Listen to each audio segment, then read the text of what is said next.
Okay, so let's go ahead and write down a definition of absolute value.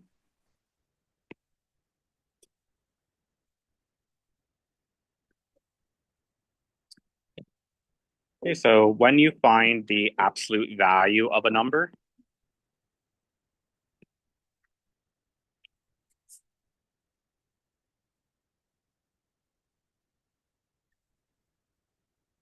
okay, that is its distance from zero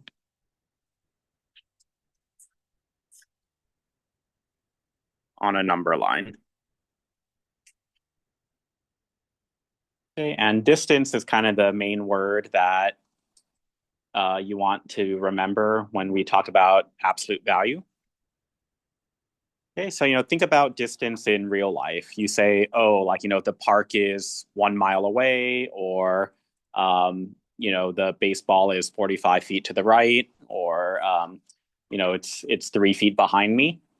So the key thing about distance is you never say a negative distance, right? You don't say, oh, he's standing -3 feet from me. You say, 3 foot, 3 feet backwards, or 3 feet in front of me. Okay, so distance is never negative. Okay, so the symbols for absolute value are these two vertical lines. Okay, so whatever those vertical lines surround, that's what you're doing the absolute value of. Okay, so right here, I'm asking you what is the absolute value of -3? Okay, so according to the definition, okay, Rubaiyat, how come there's a couple days in a row that like we just had lunch, right? Why do you need to leave right away? Okay, you guys have 35 minutes. We're really not supposed to let students out in the first 15 minutes of class. Okay. So the distance from zero, right? You want to go to -3 on the number line. Thank you. Sure. Or not extras, those are students. Okay, let's see. Where can I? Okay, so -3 is right here. And then the distance from zero, right? You just count. Okay, from here, you go 1, 2, 3 steps to get to zero. Okay, so we say the absolute value of -3 is 3.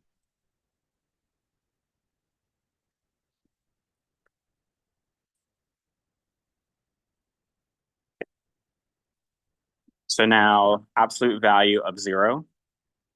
For this one, we are already starting at 0. So let me use a different color. Okay, so if you're already starting at 0, then to get to 0, you don't move anywhere at all, right? You don't move left, you don't move right, you just stay where you are. So you take 0 steps to get to 0 because you're already there.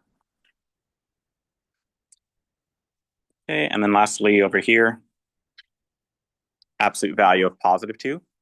Okay, so you're starting over here.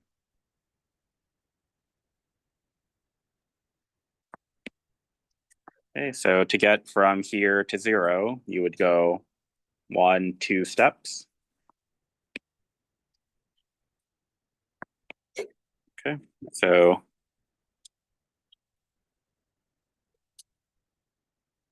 sometimes people misunderstand absolute value as switching the signs. They say, oh, when it's negative, we switch it to positive.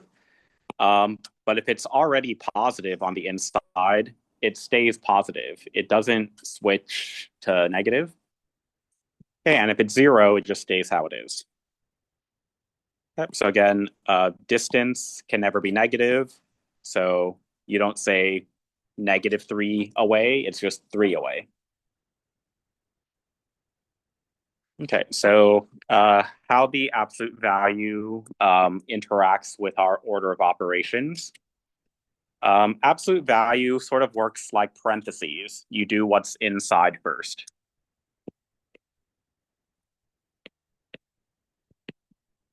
Okay, so first step.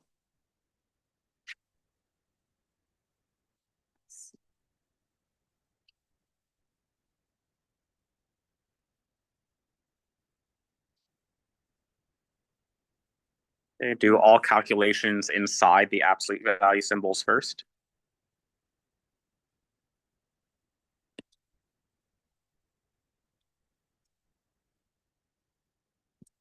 Okay, so if there's adding or subtracting or even multiplying inside the absolute value, you do what's inside first.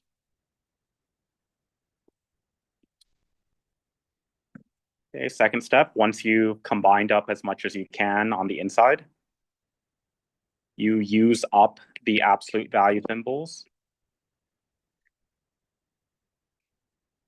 Okay, so again, when I say use up, I mean just like we did above, you find the distance and then the absolute value symbols go away.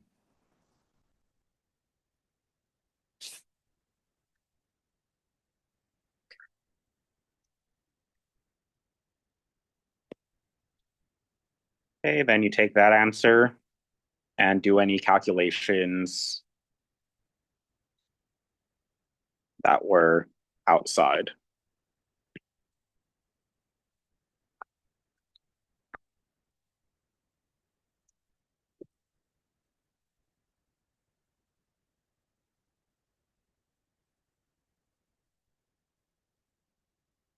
Okay, so the first function here, like always, when you're asked f of a number, that means they're telling you x, right? 2 is taking the place of x. So you replace the x in the formula with that number.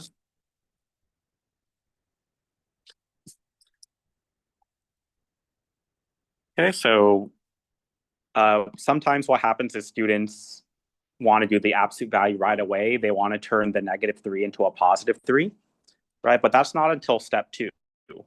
Step 1, first you do all calculations inside. Okay, so you just keep the absolute value the same, and then you do the inside. So +2 minus 3, you're taking away more than you have, so that takes you down to -1.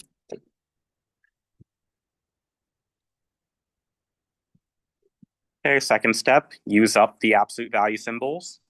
Okay, so now you ask yourself, how far is -1 from 0? -1 is just one step away from 0. And in this problem, there is nothing outside the symbols, nothing in front, nothing behind. So we're already at our answer.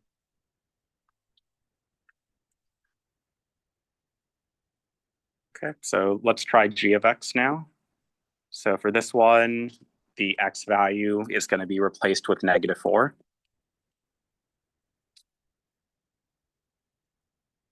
Okay, so 2 absolute value x plus 1 becomes 2 absolute value -4 plus 1.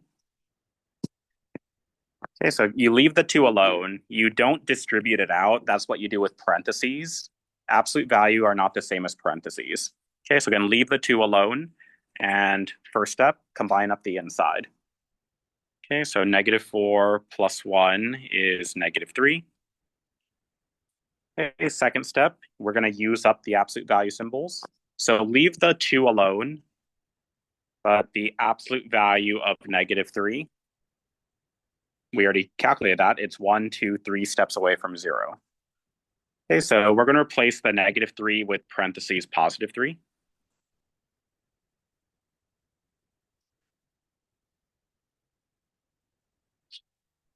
Okay, and then we know that when things touch with no symbols, it means multiplying. So 2 multiplied by +3 becomes +6. So we multiply this number inside the parentheses with Yeah, if there's a coefficient is what we call it, if there's something in front that touches the absolute value, once you've simplified the absolute value, you take that answer times the number in front. So answer 6. Yeah, yes, +6. Okay, and then one more. This time, x is getting replaced by 3.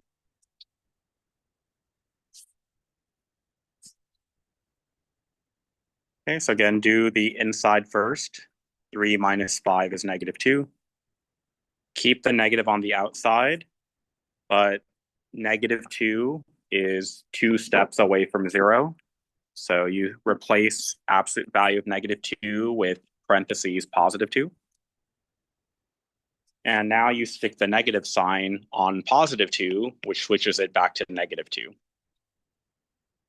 Okay, so even though the absolute value itself cannot be negative, the final answer can still be negative if something on the outside changes it.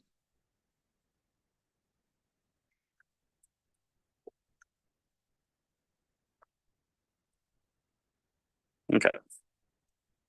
So any questions about the way we evaluate absolute value functions? Okay, so now we're going to learn how to graph absolute value functions. So the good news is, while we know, we just spent a long time on quadratics. We know quadratic graphs can take quite a while, right? You have to make like a big chart and get 5 different points. We're going to discover a couple shortcuts that will help us. But this first time, let's do it with the table. Okay, so now the problem is, right, we don't really know what x values to choose yet. We know for quadratics, right, you do the axis of symmetry and that's your middle. But this first time, we don't really know what number to try. Okay, so why don't I try 5? Let's see what happens if I pick a big number like 5. Okay, so I'm going to substitute that into the function. Wait, why did you choose 5? It's just a random number right now. We don't know the strategy for picking good x values like we do for quadratics. So for now, we're just going to guess randomly. Well, that's how we get the y value for the chosen x value. We use the function. We plug in the x value. Yeah.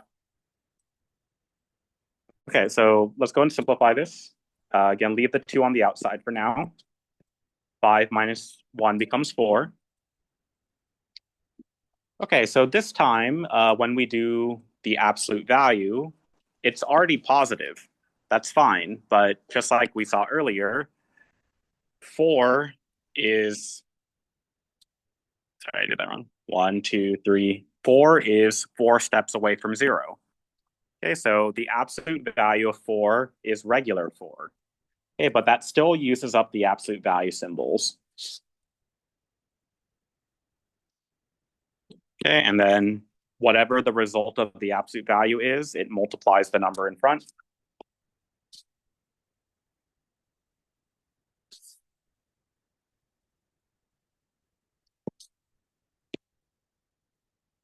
Wait, sorry, did I miss? I'm so sorry. I miscopied the problem. It was x minus 4, not x minus 1. Sorry about that. Okay, yeah, I apologize. Okay, so that's just going to change a couple of things. Now that it's 5 minus 4, that would equal +1 on the inside. Okay, now the absolute value of +1 is still +1, right? The distance from 0 is 1 whole. Okay, and then 2 times 1 is 2. And lastly, 2 minus 1 is 1. Okay, so after we plugged in the x value of 5 into the function, it simplified all the way down to the y value of 1. Okay, so 5 comma 1 is going to be a point on our graph. Isn't it like the same condition? Sorry. The 2 minus 1, what if it was a +1? You want to change it? On the outside? Then it would be 2 plus 1 is 3 instead. Okay. So let's give everyone some practice plugging in x values and then simplifying. Okay, so why don't you go ahead and try to calculate a few more points.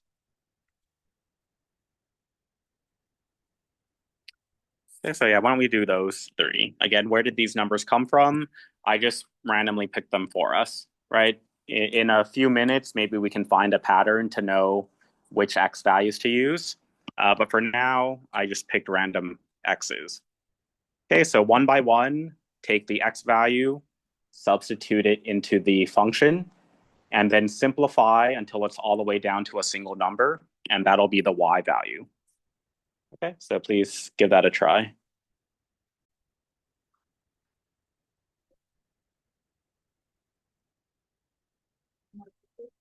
Okay, so for 4, you do 4 minus 4 first. Absolute value of 0 is still 0. 2 times 0 is, oh, sorry, 2 times 0 is 0, minus 1 is negative 1. Okay, so the first one where I saw quite a few mistakes was with the x value of 3. Okay, so what happens when we substitute in 3 for x? Okay, so everyone I saw did the first step correctly. They knew to combine the 3 minus 4 into negative 1. But what a common mistake is then trying to do 2 times negative 1 to get negative 2. Before you even look at this 2, you're supposed to use up the absolute value symbols right here. Okay, so the absolute value of negative 1, the distance of negative 1 from 0 is 1 step away. Okay, so we replace the absolute value of negative 1 with parentheses positive 1. Okay, keep the 2, keep the minus 1 at the end. Okay, so now we see it's not 2 times negative 1, it's 2 times positive 1, okay, which is 2 minus 1 is 1. Okay, so yeah, a lot of people got 3 comma negative 3, but it's actually 3 comma positive 1.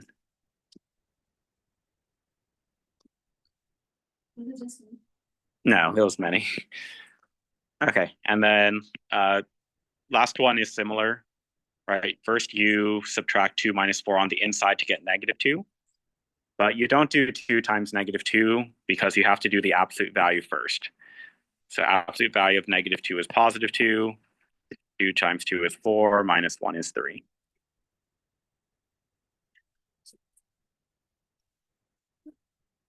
Okay.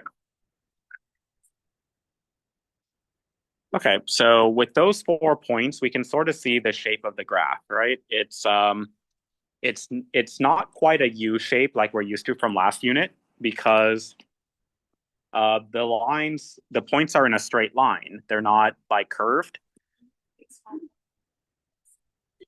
You're right. So it's not a single straight line because this one wouldn't fit. Uh, the graph would actually be sort of like the letter V.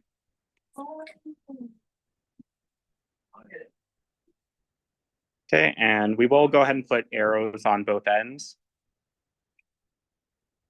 Okay. Okay, so yeah, hopefully this looks familiar to you. Again, this is a topic you often see in Math 1. Yeah, absolute value function. The graph looks like the letter V. Okay, so it's 2 straight lines connecting at a point.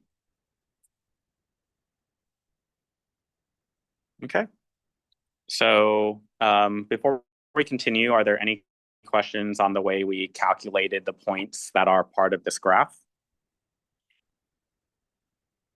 All right, so now we don't really want to have to do all these calculations every single graph, right? We sort of had to do it for quadratics, but even then we had some shortcuts, right? We had symmetry, so we were able to like reflect some points over. So yeah, good news. We also have some patterns for absolute value functions. Okay, let's go and turn to the second page.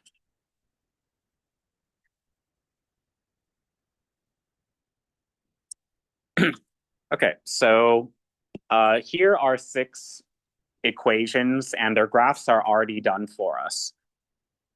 Okay, so if we made a big table for this top left problem, the graph would look like this. Okay, so all of them are already done. Okay, so what I want us to do is to try to find some patterns. Okay, so step 1, label the coordinates of the vertex of each graph.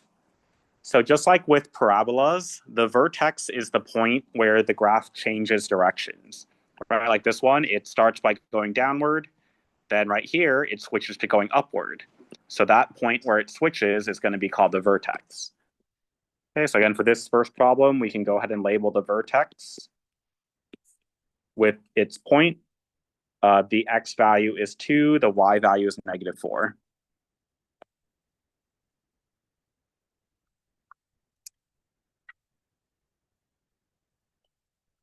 Okay. So go ahead and try to label the vertex for the remaining 5 graphs.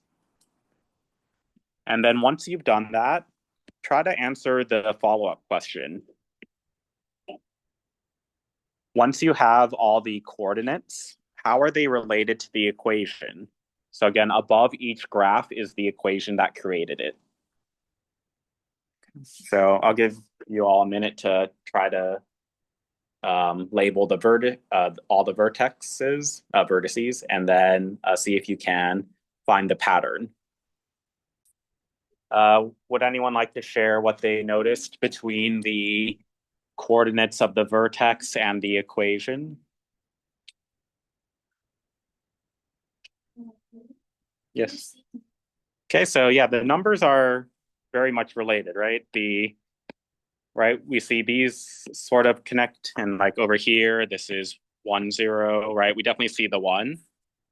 So yeah, there's definitely similarities between the coordinates and the equation.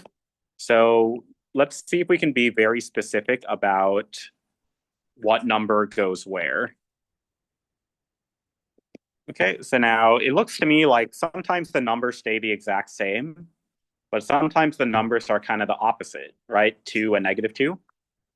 Okay, so how can we sort of put into words the exact connection between the vertex and the equation? Um, so Johnny, do you mind saying what you sort of figured out?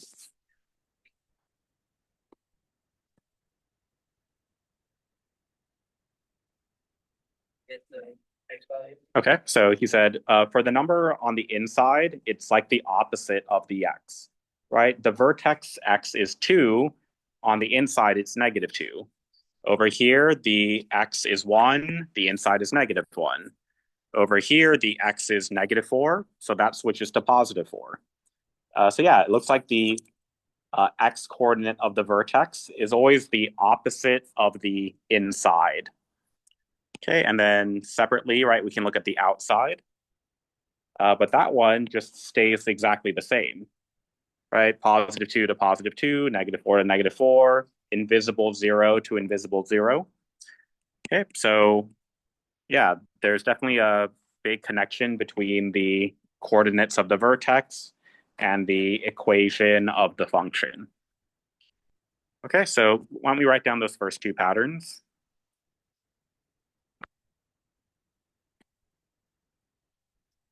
Okay, so we'll say the x of the vertex is the opposite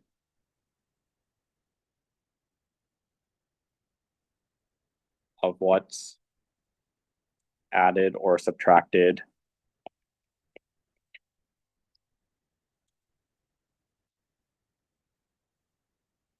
inside the absolute value.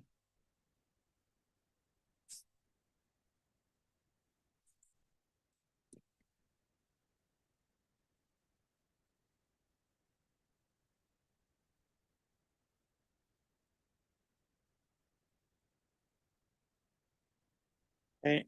And then on the other hand, the y of the vertex, that's exactly what's added or subtracted outside. Okay, so not the opposite. The y is exactly the same. Oh. Good. Yes. All right, guys. Let's be supportive of each other.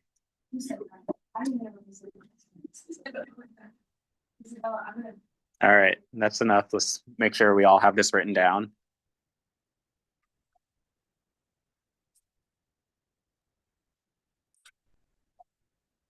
Okay, so this is great. Going forward, we can even do this sort of in reverse, right? If I tell you the equation you can quickly look at it and know both the x and the y of the vertex.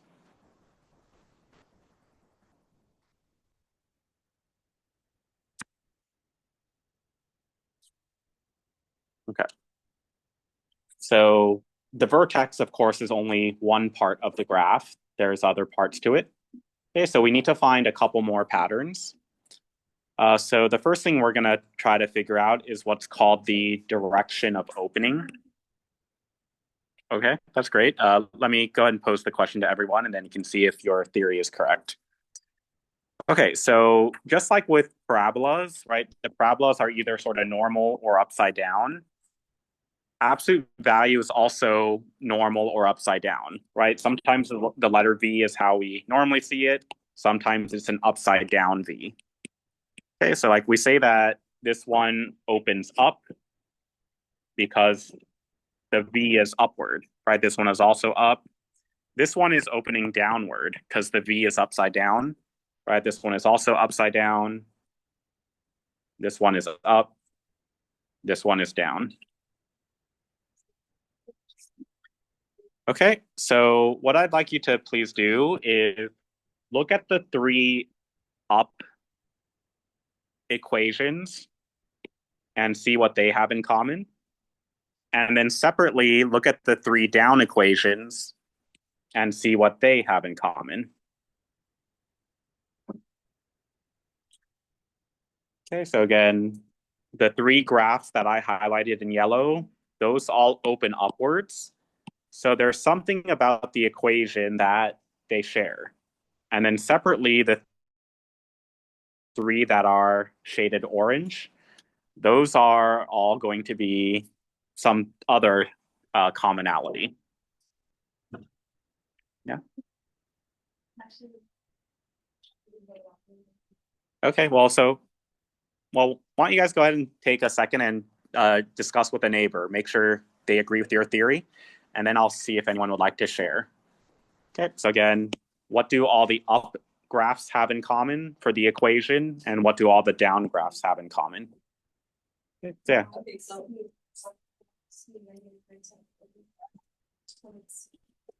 the up and it's not very slow.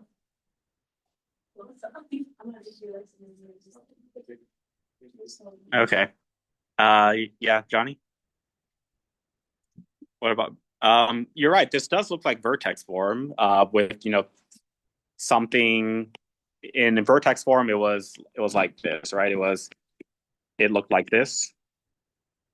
So yeah, I like that a lot. Johnny is noticing the similarities between vertex form of a quadratic and now what we call absolute value functions. So you're right. So for quadratics, do you remember how could we tell if the graph would open upward or downward? Yeah, if the a value was negative or positive. Okay, so let's see if it's the same thing here. The three that open up, you've got positive 3 in front, positive 3 halves in front, and positive invisible 1 in front. So yes, it looks like whenever a is positive, the graph opens upward. And on the other hand, when a is negative, -2, -1/3, or negative invisible 1, those make the graphs open downward. Okay, so great. Let's go ahead and write that next pattern down.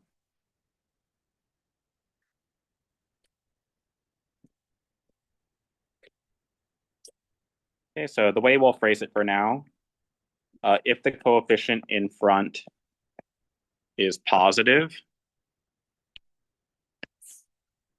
that means that the graph opens up.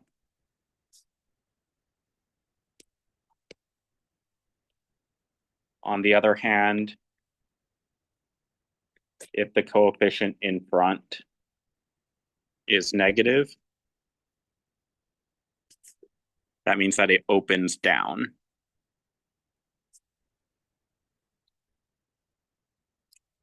Okay, so we should be able to very quickly determine which direction the graph goes same as with quadratics. If A, the number multiplying in front, is positive, it'll open upward. Right? It doesn't matter if it's positive invisible 1, positive 5, positive 1/3. Any positive number means it'll be opening up like a regular V. If it's any negative number, it'll be an upside down one. If it's in a fraction, like only like the lower, okay, the lower number is and it will still be a negative. Yeah, great question. So Rubaiyat asked, what about if it's a fraction, like right here? Like so this could be written like this or this or this. These actually all mean the exact same thing because they all have exactly one negative sign. So a positive divided by a negative is negative. So yes, like something like this would still be negative as long as there's exactly one negative sign. Okay, so very last pattern we need to find. So now we see that these graphs, right? Some of them are very steep, meaning they go up a lot. Some of them are more sort of flat, right? They are gradually sloping. Okay, so we want to know how to find the slope of the right half. Okay, so when I say the right half, I mean right of the vertex.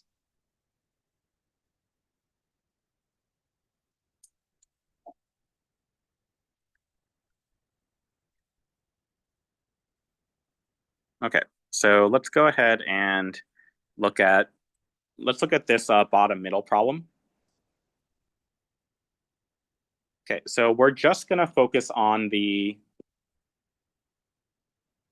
right part of it. Okay, again, there's two different sections to this graph, but I want us to focus on the part to the right. Okay, so just focusing on that, let's try to find the slope of this. Okay, so remember, slope is what we call rise over run, or change in y over change in x. So basically what we want to see, how do we get from here to the next point? Okay, you can't really go right here because this is in between two numbers. You don't know what that is. Okay, so we got to jump all the way to here, right? That's the next point that's like on the grid, meaning you know both x and y. Okay, so how do you get from here to here? You go 3 up, and then you go 2 right. Okay, so the slope is 3 over 2. The rise is 3, 3 up. The run is 2, 2 right. Okay, so that number seems very familiar, right? That was the A value. Let's see if that works for the bottom right problem. Okay, so again, we want the slope to the right of the vertex. So you can't use this point. We don't know what that is. You can't use this point either. We got to go over here. Okay, so how do we get from here to here? So remember, you go up or down first. In this case, you would go downward. So downward is negative. And then you go 3 units right, which is positive. Okay, so the slope, the rise is in this case -1. The run is +3. Okay, so the slope is -1/3, which is the same number we saw earlier. Okay, so it looks like the actual number in front, that's going to be the slope to the right. Okay, so let's write down this last pattern.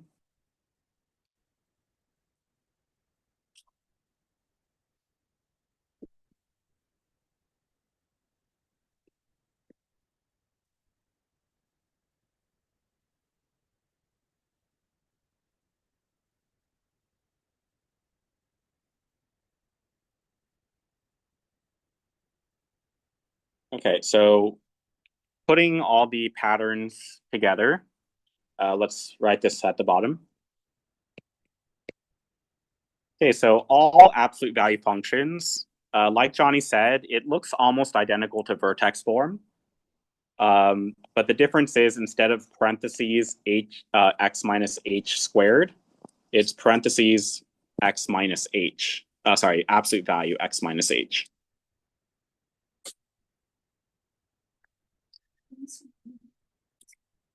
Should be back in a moment. Square.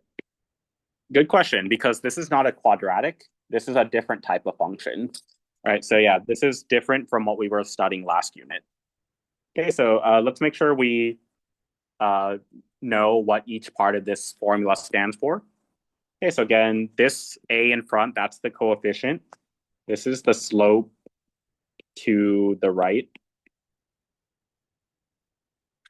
of the vertex.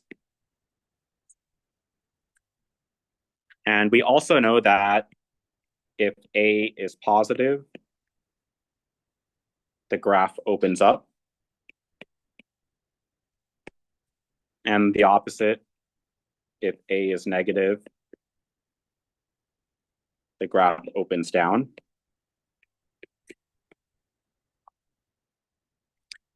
All right, and then h and k go together. H comma k, just like with the quadratics in vertex form, h comma k is the vertex.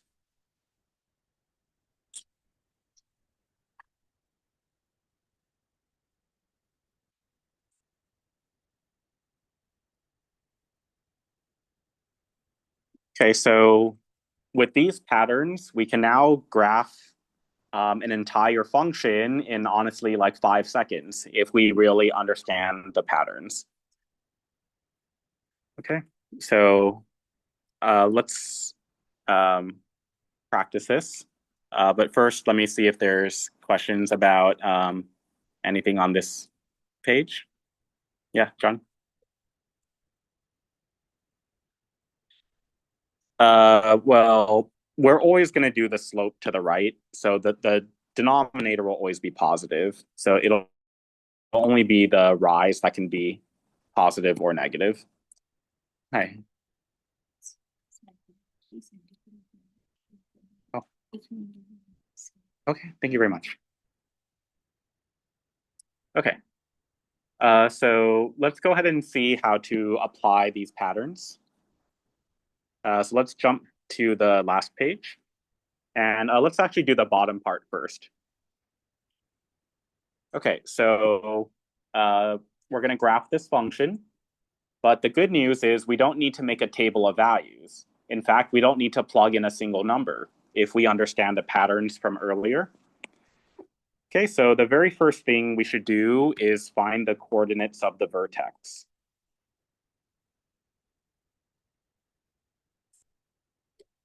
Okay, so based on the patterns that you all helped me find, we know that the inside number is the opposite of the x, right? So over here, it looked like -2, but the x coordinate was actually +2. Okay, so for this problem, it looks like +3. So that means we'll use the opposite. The x coordinate of the vertex will be -3. Okay, and then now the y coordinate of the vertex. The y coordinate of the vertex was exactly what it looked like. Right here, you don't switch the sign. It's just exactly that number. Okay, so you would take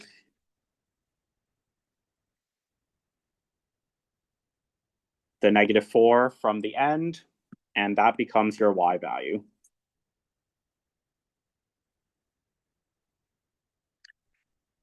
Okay, so yeah, -3 comma -4. Let's go and put a point there.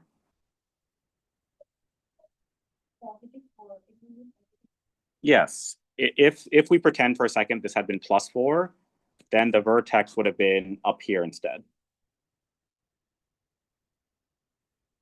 Okay. So the next thing we do is we look at the number in front, what we call the a value, right? So this a value of +2, right? This tells us that it opens up because it's positive. But more specifically, we can take the number 2 and turn it into a fraction. If the number is not already a fraction, you can always make it a fraction by putting it over 1. Dividing by 1 is the same thing as staying the same. Okay, and just like before, when you have a slope, the top number is the rise, and the bottom number is the run. Okay, so for this problem, from the vertex, the numerator means you go 2 up, and the run of 1 means you go 1 right. Okay, so starting from this purple dot, right, you go 2 up, 1 right, and that's another dot. Keep going, 2 up, 1 right, 2 up, 1 right, and you just keep going. All right, so again, the good news is that the graph is made up of 2 straight line parts. So that means that we can get these points very quickly because we just follow the pattern. Okay, but then now for the other part, right? Because again, we know the graph needs to look like the letter V. It's not a single line. Okay, so if we look back at one of our finished graphs, so to the right, you go 3 up, 2 right. To get the other side, you would go still 3 up, but this time 2 left. Okay, so you just go the opposite direction, but you still go the same up or down. Okay, so I'll just say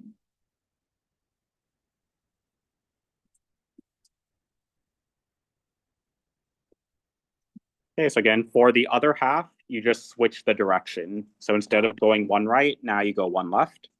Okay, so still starting from the vertex, 2 up, 1 left, 2 up, 1 left, 2 up, 1 left. Okay, so hopefully you can see that these dots are forming the letter V like we know absolute value functions should look like. Okay, so now we just draw in the 2 sides. And as before, we want to put arrows on both ends.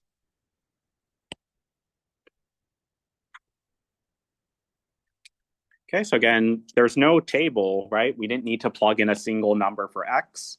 We just used the patterns that we discovered earlier.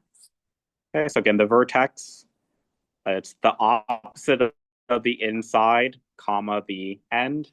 And then for the slope, you turn the first number to a fraction, and that tells you how many to go up, how many to go right. Okay. All right, so let's have everyone try to do the next 2 graphs. All right, so again, you shouldn't need to make a single table. You shouldn't need to plug in any numbers. You just want to use the patterns we found earlier. Okay. All right, go ahead and try it out and raise your hand if you have any questions. Okay, so for this one, if I could go and make sure it's quiet so people can hear, thank you. So for this one, the vertex will be at opposite of this, so -2, comma, +5. Remember, you only switch the x. Okay, so -2, comma, 5. And here the slope is invisible 1, or you can do -1 over 1. Right, so that means -1 is 1 down and 1 right. Okay, so from here you go 1 down, 1 right, 1 down, 1 right, and you can keep going as far as possible.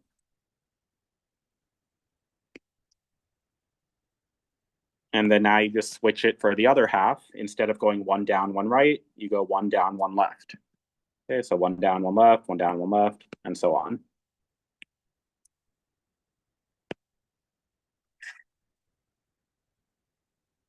Okay, and so for this one over here, very understandably, a few of you were, you recognized that the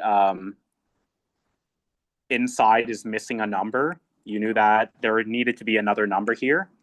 but it's not invisible 1, it's invisible 0, right? Because you're not multiplying the x on the inside, you're adding or subtracting. So to keep a number the same, you would subtract 0, not 1. Okay, so the vertex is 0, 2. And from there, the slope of positive 1/2 means 1 up, 2 right. Okay, so 1 up, 2 right, 1 up, 2 right, 1 up, 2 right. And then you still go up, but this time you go 1 up, 2 left, 1 up, 2 left, 1 up, 2 left.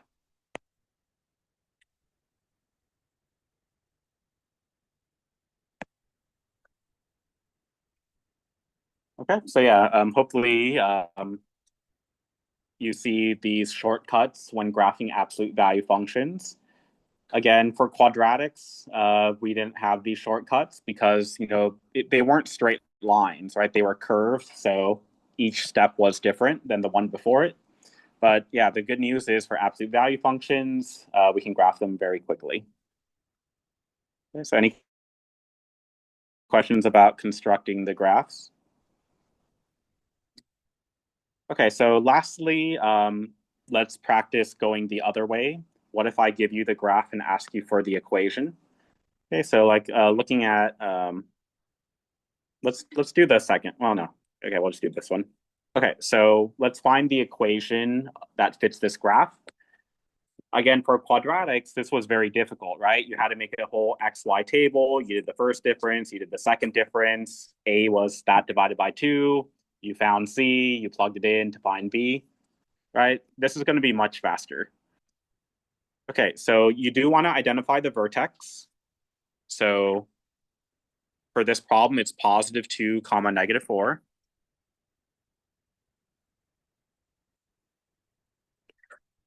Okay, so this represents H and this represents K, right? If you look back on the second page, right, that's your H and your K. But we know that, okay, the equation, the inside is the opposite. So instead of positive 2, on the inside, it'll be x minus 2. And the number at the end, you just keep directly. You don't switch it. Okay, so the last thing to figure out is the A value. So again, you want to look at the slope to the right of the vertex. You go up 1, right 1, right? That gets you to the next point. Okay, so the slope is 1/1, which is just invisible 1, right? So we wouldn't write the 1 in front. We should write the y equals, though, because an equation means it has an equal sign.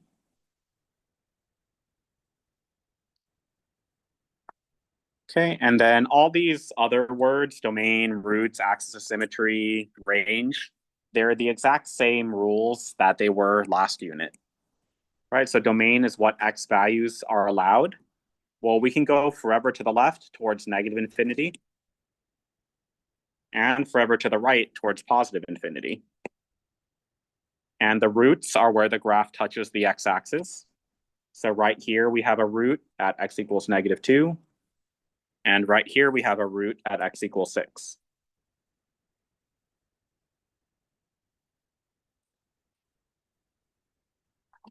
Okay. So I'll do one more with you.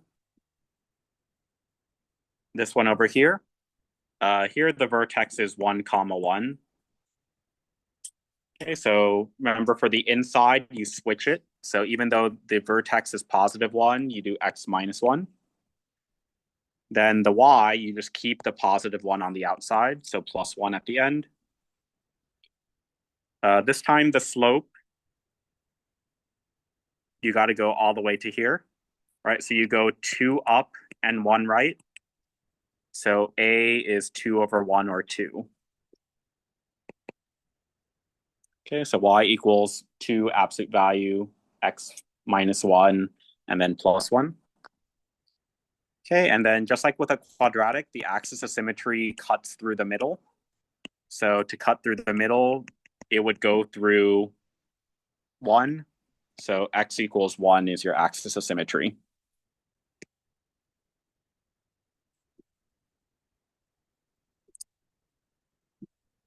Okay. So go ahead and try these last four problems, please.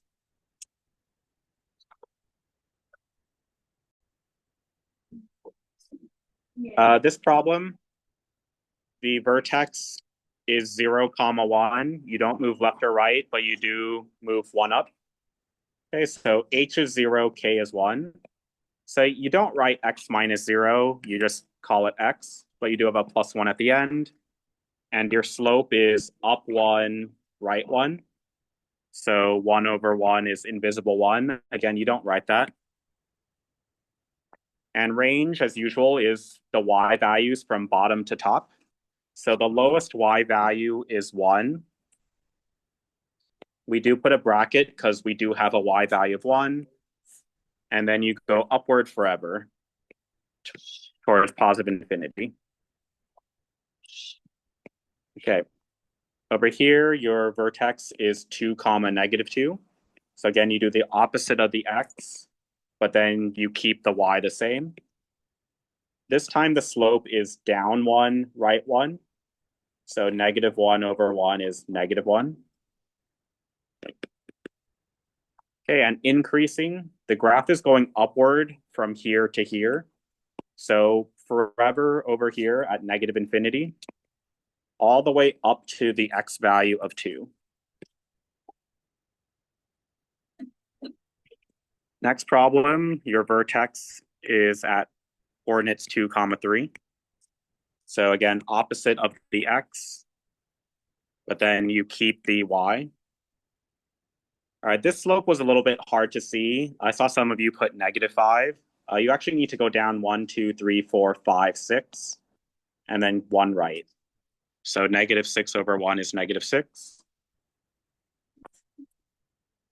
Okay, and the y-intercept was also a little tricky here because you can't see where it touches the y-axis, but you can continue the pattern, right? So from here, you only need to go 1 more left, but you know you need to go 6 more down from there.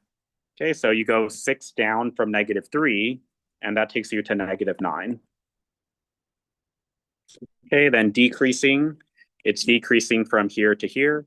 So starting at the x value of 2 and going forever to the right. Okay, and then last one, the vertex is 0, 2. So again, on the inside, you don't need to write the x minus 0, but you keep the plus 2 on the outside. This slope is up 1, right 1. So 1 over 1 would be 1. Again, you don't need to write that. And end behavior is exact same as with quadratics. As you go forever to the right, the y values are going upward forever towards positive infinity. As x approaches negative infinity, meaning as you go forever to the left, the y values are again going upward towards positive infinity. Okay, so do we have any questions on how we determined either the equations or the key features?